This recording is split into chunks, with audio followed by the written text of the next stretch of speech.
এক বড় দলের বড় নেতা বলছেন কোরআনের সাথে রাজনীতির কোনো সম্পর্ক নাই, এ নিয়ে কিছু বলেন, সে তো ইমান হারা। ওই পোলাটারে এখানে আনি বসাও। মুহাম্মদ রাসূলুল্লাহ সাল্লাল্লাহু আলাইহি সাল্লাম মদিনা জিন্দেগিতে 10 বছর কি করছিল?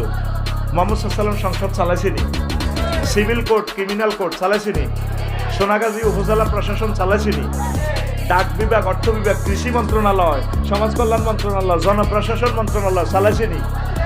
তারপরে জেনা, ব্যভিচার, চুরি, বাটপারি যা হইতো, গাঁজাখোর, শরাবখোর, এদেরকে মুহাম্মদ সাল্লাল্লাহু আলাইহি সাল্লাম শাস্তি দিছেনি? এটি কই গেছেনি? তাইলে রাজনীতি নাই কি বলছে? তারে দ্রুত দল থেকে বহিষ্কার করা হোক।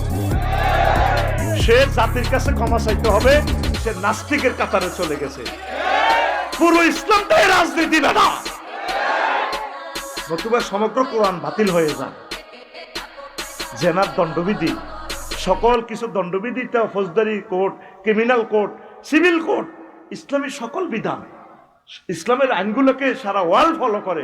ইসলামী বলে রাজনীতি নাই, রাজনীতি কোনো আছে তোমার মিশা কথার ভিতরে।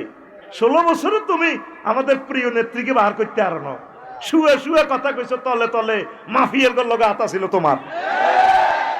তার কারণে আমাদের প্রিয় নেতাগুলো আসতে পারতেছে না। তাকে দ্রুত প্রত্যাহার করো, তাকে বয়কট, তাকে কি আগামী দিন সূর্য উঠার আগে তাকে বয়কট করো। সোজা কথা।